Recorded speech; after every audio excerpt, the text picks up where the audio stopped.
Okay, so today I am going to finish chapter 13. Yes.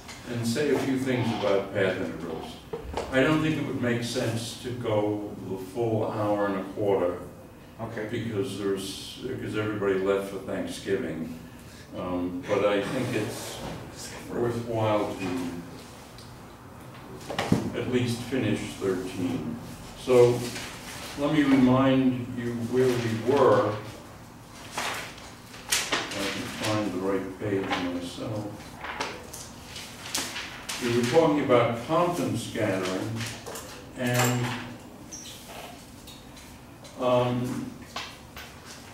we saw that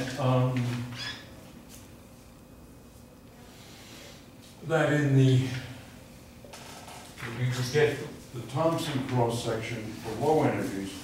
Now we wanted to go to high energies. At high energies, we send omega to infinity. And of course, we're talking about the process, well, there are two processes. It's basically, this is one process for Compton scattering, and the other process is, and it turns out that this process is very large in the backward direction. So at high energy. So if you have a photon and an electron coming on head-on collision, the cross-section for backward scattering is actually quite high. And if the electron had zero mass, it would actually diverge. In order to see this, what we do is we say, remember this is P1. So we say P1 is, I called it wow before, it's of course omega. This is the frequency of the photon. P2 is E00 minus, well, minus omega, literally. Oh, all right, yeah. Go something wrong. So I'm doing Compton scattering at high energy, and we're in the center of mass space. And the point is that this diagram, which is the T channel, gives a very large amplitude to backward scattering. And in order to see that, let's call P3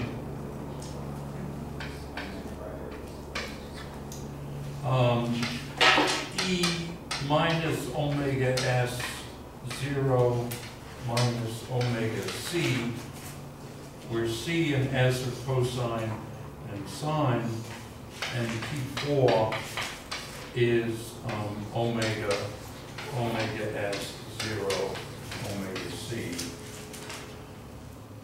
Okay, so this is P4, and we're looking mainly at the T channel. Okay, now if we do P12, which is P1, P2, Lorentz in a product, what we see is that this is omega E plus omega squared, or omega E plus omega. On the other hand, P24, which is P2 dotted into P4, gives us, well, let me just give you what the answer is. It's omega times E plus omega C, C cosine theta. So C is cosine theta, S is sine theta. And P12, okay, all right, sorry, I've already got that. Now, what is our amplitude? Well, averaged over everything, and the absolute value of m squared divided by 4 it's approximately 2 e to the 4th times P24 over P12 plus P12 over P24. And so this is 2 e to the 4th e plus omega c over e plus omega plus e plus omega over e plus omega c. Okay. And in the limit in which we are, the high energy limit, omega much greater than the mass of the electron, E is approximately omega 1 plus m squared over 2 omega squared. This is the energy of the electron. Maybe I should just show that. The energy of the electron is square root of m squared plus momentum squared. And omega is much bigger than m, so this is omega square root of 1 plus m squared over omega squared, and that gives you that. So it's the old story about kinetic energy, 1/2 mv squared, just looked at backwards. All right. So, by the way, what we're doing is not deep. There are a few technical details, but it's pretty simple business. So we can rewrite this as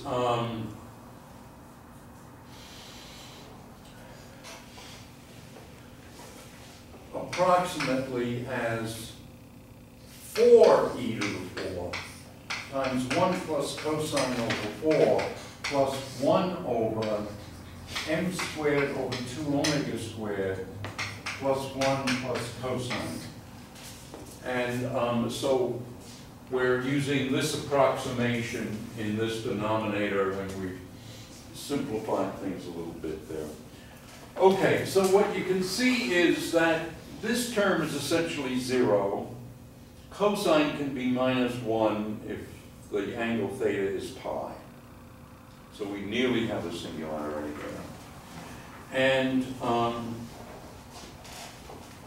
so what we have is the d sigma d cosine theta then is approximately, well, 2 pi over 64 pi squared 2 omega squared, a quarter the sum of this m squared.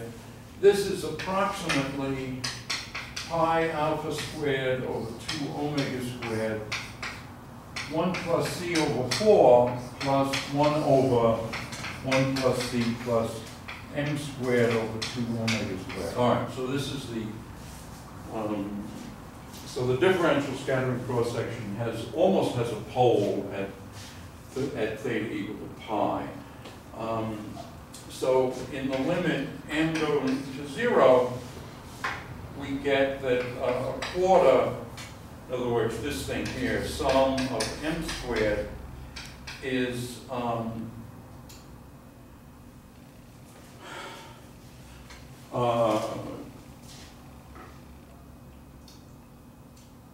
approximately -2 e to the 4th t over s plus s over t.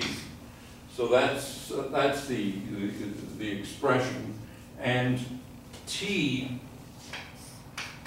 is approximately -2 p2 p4, which is and all right. So why is this the case? This is because t really is p2 minus p4 squared. Okay. But P2 squared is m squared, and we're taking that to be 0. P4 squared is 0 because it's a photon, and so the only thing that's left is minus P2, P4. And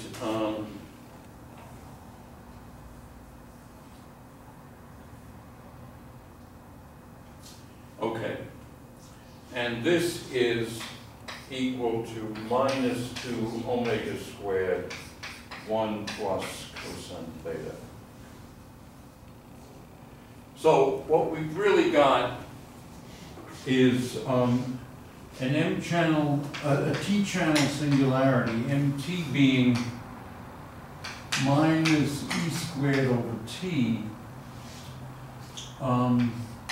epsilon mu1, epsilon mu4 star, U bar 3, gamma mu, P2 slash minus P4 slash, gamma nu, U2. Okay.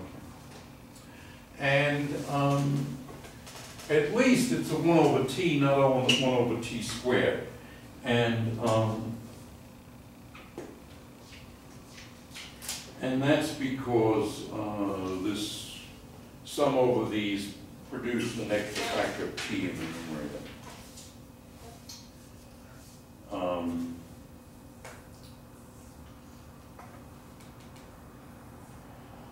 Okay, so let's see. We're in this limit here. Well, in this limit where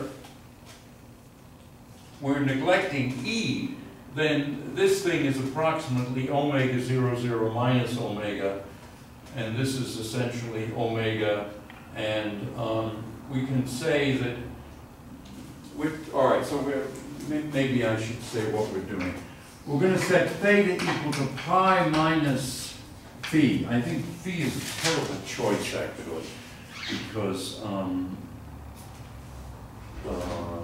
phi sounds like it's the azimuthal angle. In fact, I'm going to see if I can change this on the fly to epsilon, because that's what we're really talking about. All right. So P1 then is still, wow, P2 is almost the same, and now P3, if one keeps track of things, it's omega minus omega phi 0 W. Epsilon. Or epsilon. What's that? Or epsilon. Damn it. Thank you. Omega epsilon 0 minus omega. Yeah, all right. Here, let me.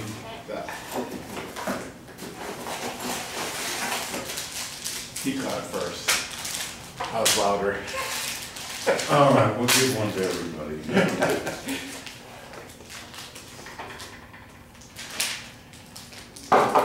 All right. So in this limit, T is minus omega squared epsilon squared. And so 1 over T squared is actually 1 over epsilon to the 4, or of order 1 over epsilon to the 4. Actually, I think it's minus 12. What about P2 minus P4? Because that's what occurs in this amplitude.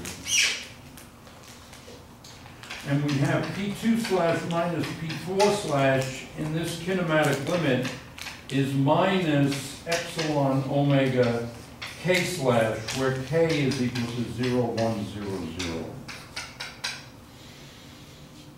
Okay. And so then MT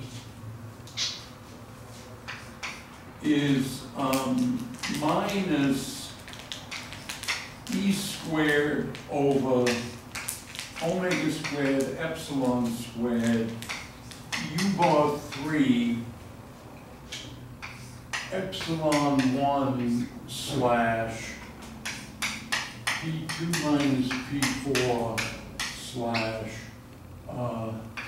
epsilon 4 star slash P2. So I guess that's why Schwartz didn't use epsilon, because he's using epsilon for polarization. What are you gonna do? You can't win. Okay,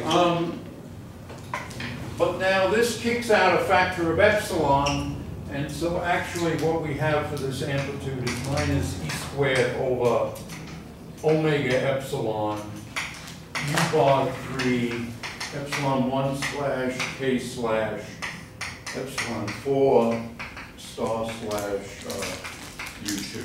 All right, so that's what we're talking about. So the spinors cancel the one factor of epsilon, and one can talk about this as an infrared singularity if you want. But now Schwartz goes on to analyze it somewhat further, and I think that's worth doing. And that will also familiarize us with these projection operators P, LR, 1 plus or minus gamma 5 over 2.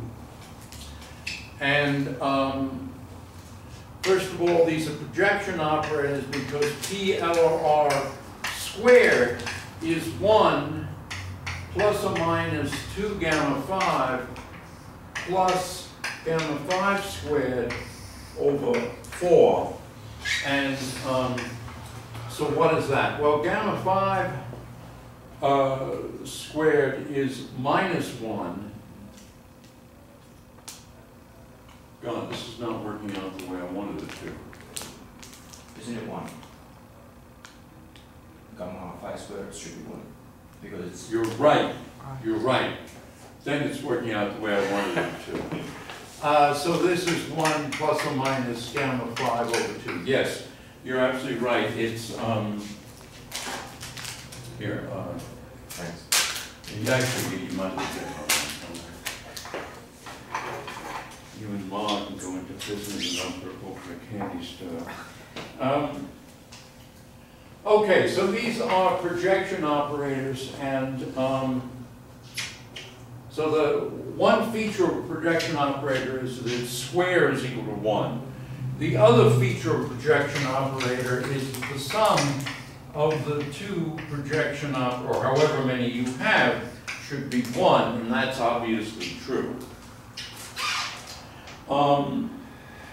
Explicitly, P left is, which is 1 minus gamma 5 over 2, is a half. 1, of course, is 1, 0, 0, 1. But now we're subtracting gamma 5. Gamma 5 in Schwartz's metric, Schwartz's notation looks like this, and so it is equal to 1, 0, 0, 1, or 0, where all of these are 2 by 2 numbers. And similarly, PR, it's the same thing but with a plus sign here, and so we get 0, 0, 0, 1. So that's PR. And so now if you imagine P left on a spinor, which would be a 2-spinor left and right, this clearly is just left 0, and P right on a 2-spinor left right is just 0 right. So this is the gamma 5 that nobody paid any attention to until Yang and Lee pointed out that parity conservation could not be taken for granted in the weak interaction. Okay, so well, I'm not sure which thing to do first now. It's clear that P left on psi left, I'm sorry, P left on psi, of course, is, why don't I just call it left? Although I know I'm going to get my I'm gonna screw up my notation. I can't do all this on the fly. So P left on psi is psi left. That means that psi left dagger is psi dagger P left dagger. On the other hand, P left and P right are obviously Hermitian. And consequently, this thing is the same thing as psi dagger P left. On the other hand, P left has a 1 and a gamma 5. Well, P left and P right are a 1 and a combination of 1 and gamma 5. All the gamma matrices anti-commute with gamma 5. Gamma 0 through gamma 3 anti-commute with gamma 5. So consequently, you have gamma 5, gamma mu is minus gamma mu, gamma 5. So P left, gamma mu is minus gamma mu, P right. Or is gamma mu, P right, I should say. Okay, because it flips the gamma 5 part. And similarly, if we put a right here, we get a left. So the gamma mu's switch them. Okay. And of course, P left squared on psi is P left psi left, which is itself psi left. All right, now let's go back to this expression. Psi left dagger is psi dagger P left. On the other hand, psi left dagger gamma 0 is psi dagger P left gamma 0. This thing is psi left bar. And this thing is the same thing as psi dagger gamma 0 P right. So this is psi bar P right. So to put it differently, P left or right on psi is psi left or right. Psi bar P left or right is psi bar right or left. Okay. All right. Okay. All right. Now, of course, what we can do then is we can say, what about psi bar psi? Well, this is psi bar P left plus P right psi. And moreover, these are projection operators. So this is also P left squared plus P right squared psi. Left arm down, so watch it. Now, P left on psi is psi left. P left on psi bar is psi right. So this is psi right bar psi left plus psi left bar psi right. What do you know? That's what's in the notes.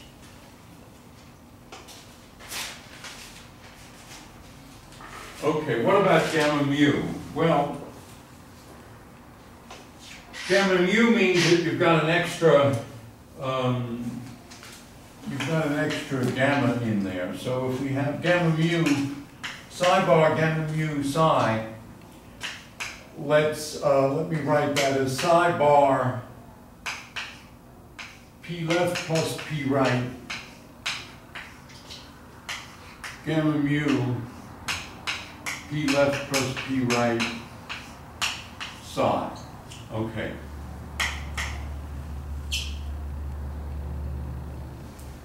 All right, so what's going on here? Well, one of the terms would be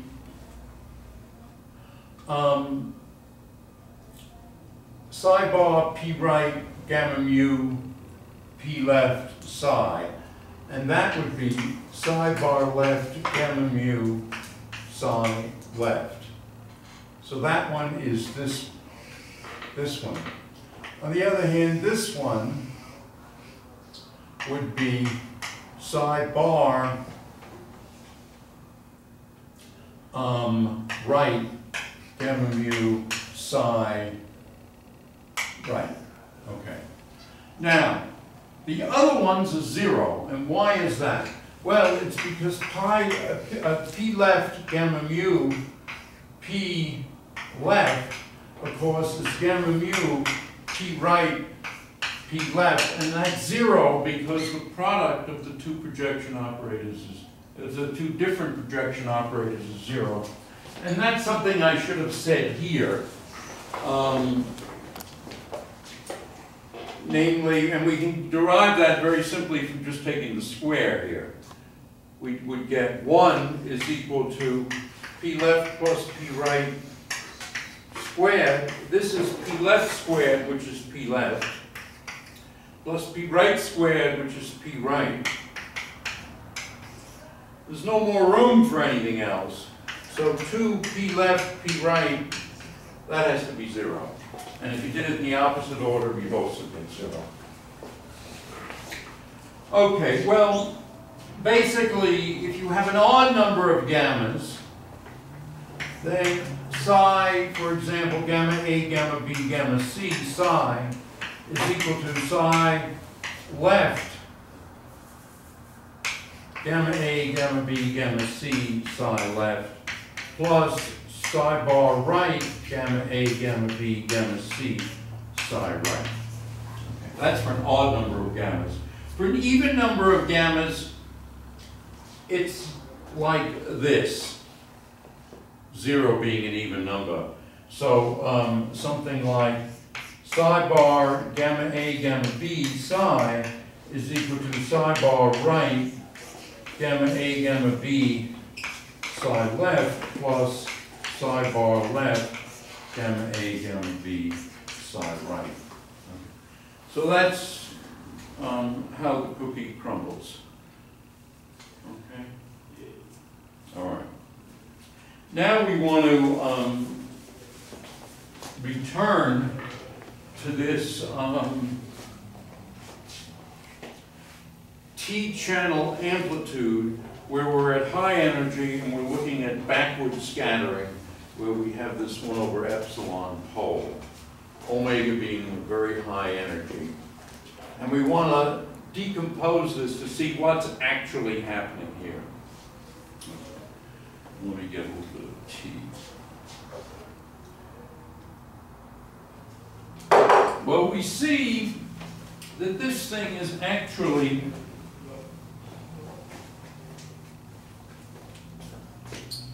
this MT being 3 gammas in between 2 spinners. We can decompose it as approximately minus E squared over omega epsilon,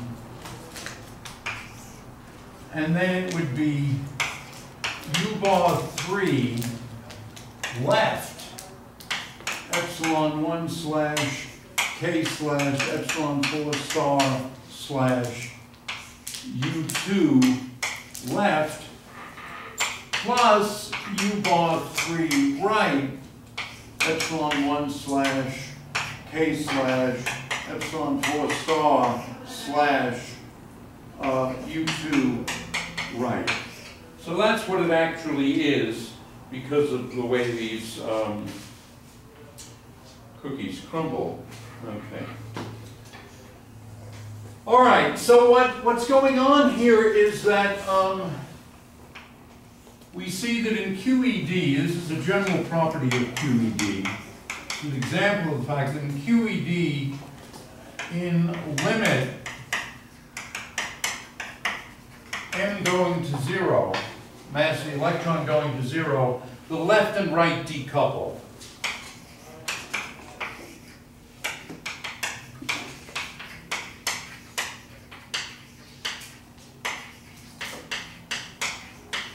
Okay, and that's kind of interesting, and it may be that 10 or 20 years from now, this will be one of the introductory phrases in a common lecture on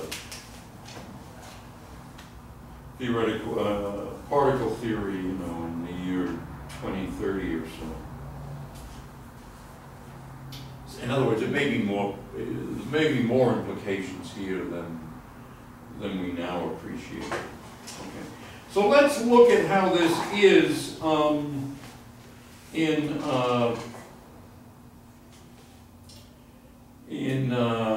let's look at the spinors. And so now we're imagining that the motion this is head-to-head collision, okay?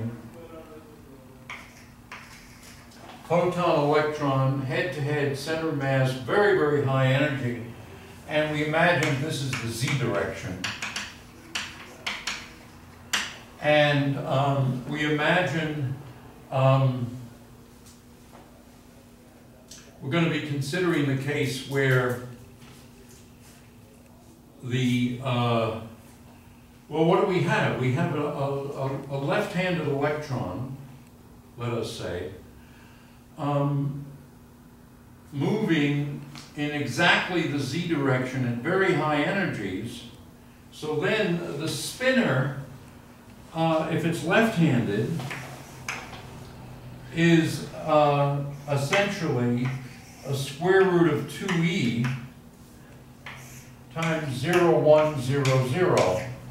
Why is it 0, 1? It's because it has to be spin down because it's left-handed, so it's going like this. The momentum is this way, the spin is this way, and consequently the angular momentum is that way. So it's spin down in the z direction. A right-handed, let's put it different. Let's get rid of the minus sign.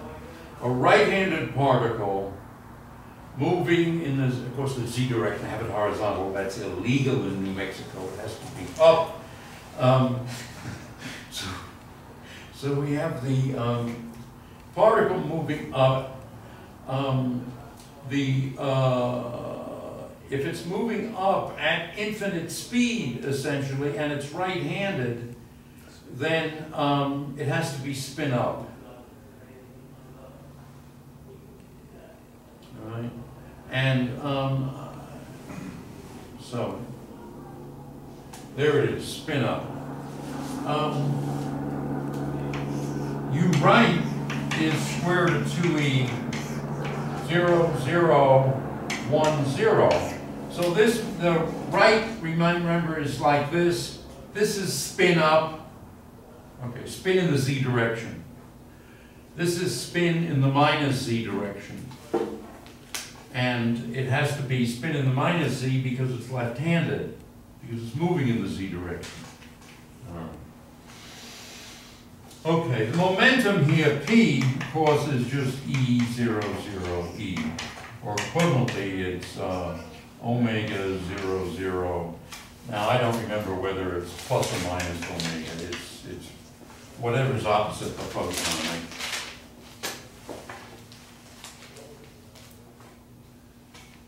Well, anyway, it's whatever's opposite the photon. Okay, these polarization vectors, epsilon right is 1 over root 2, 0, 1, I, 0. Epsilon left is 1 over root 2, 0, 1, minus I, 0. Okay. And so what is square root of 2 epsilon slash right? Well, this is minus gamma 1 minus I gamma 2. And this turns out, well, of course, this means 0 minus sigma 1 minus I sigma 2, sigma 1 plus I sigma 2, 0. And so this is 0 minus 2, 0, 0, 0, 2, 0, 0, and then 0, 0. So that's what epsilon right slash is. And epsilon left slash is minus gamma 1 plus I gamma 2, and this turns out to be 0, 0, 0, minus 2, 0, 0, 0, 2, 0, 0. Okay? All right. Now,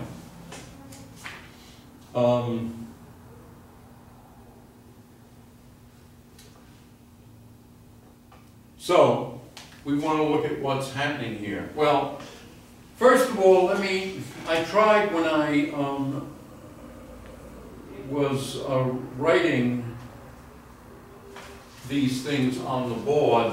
Remember I said epsilon 4 star slash, not epsilon 4 star slash. That pause was meant to remind you that this is epsilon 4 star mu gamma mu.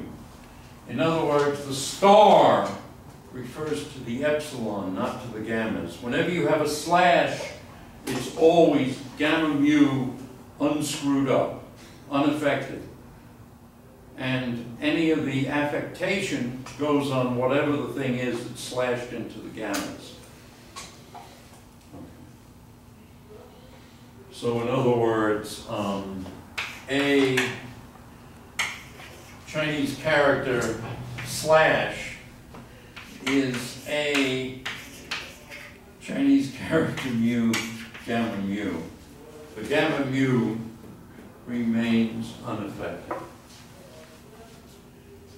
And of course I wish I knew I wish I could write in Chinese. It would be lovely.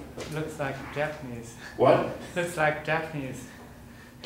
What I wrote looked Japanese? Yes. Okay. So that means that something funny is going on, you see. Because then epsilon left slash star, and I should say epsilon left star slash, is really epsilon right slash, and epsilon right star slash is really epsilon left slash, because the star flips left and right on the epsilons. Right? Star, I minus I. Okay. All right, what that means then is that up here, where we have epsilon 4 star slash U2 left, what are we getting? What we're getting is, let's suppose that that epsilon 4 was left. Then this would be, in other words, if this was epsilon 4 left star U2 left, this would be epsilon right 4 slash U2 left. And now let's see how this works. Epsilon right slash on U2 left, that's non-zero because this 1 couples with that 2. So this is not equal to 0. On the other hand, epsilon slash 4, epsilon 4 star slash U2 left, if epsilon 4 is actually right, so if this is actually right, then this is epsilon 4 left, U2 left. And now we see that that would be this one. And U left on that one, the 2 comes down, we get 0. Okay. So in other words, this thing picks out the left. Okay. And similarly, this one let's see what that one does, because I have this. All right, let's do U bar right, epsilon slash left. Well, U bar right is, of course, it's, if I, all right, let's just do it straight. Do it the way I did it in the notes. What is U bar? It's 0, I'm going to leave out the, I'm going to set 1, I, 2, and pi equal to 1. In that case, U bar right is 0, 0, 1, 0, and then there's a, that's gamma 0, and then we've got this thing here, epsilon left slash. Epsilon left slash looks like this. So it is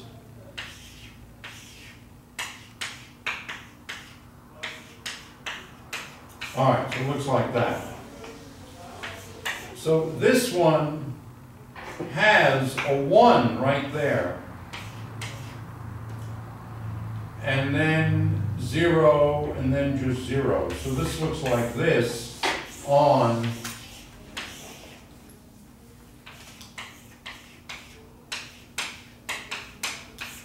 okay. This one gives us 0. So in other words, U bar right, epsilon left slash is 0. And similarly, you can show that U bar left, epsilon right slash is 0.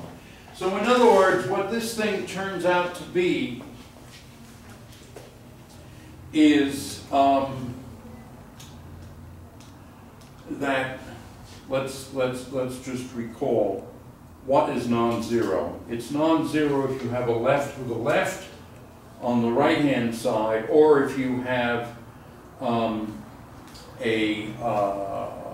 right with a right on the left-hand side. So this MT turns out to be, effectively, we can put in a left there, and a left there, and a right there, and a right there.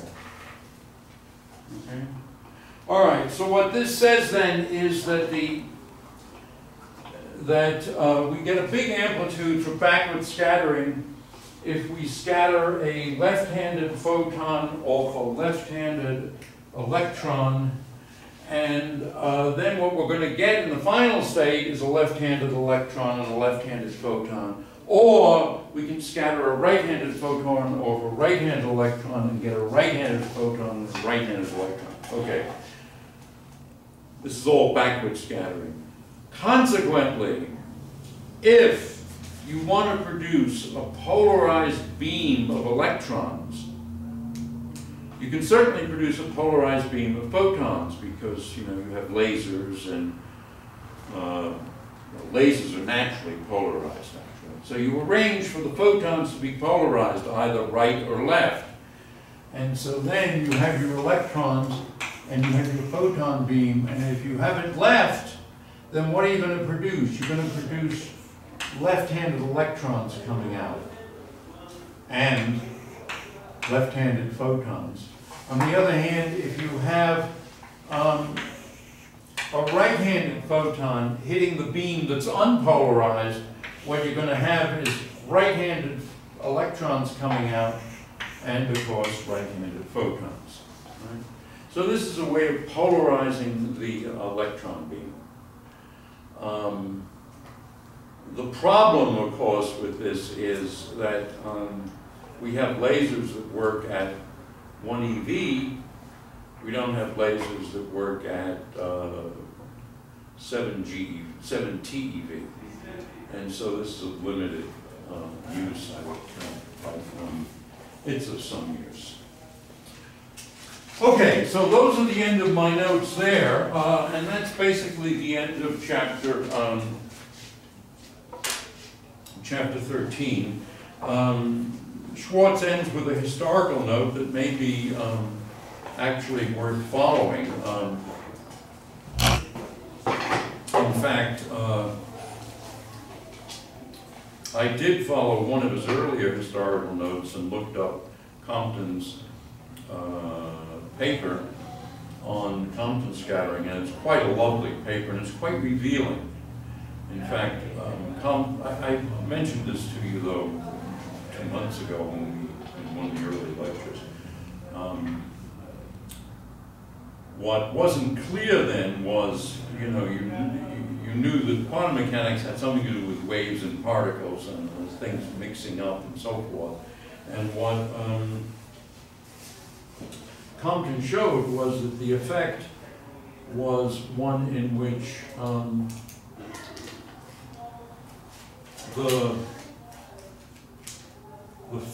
the photon, although you might describe it as a plane wave if you want, in fact, it was a localized photon interacting with a localized electron.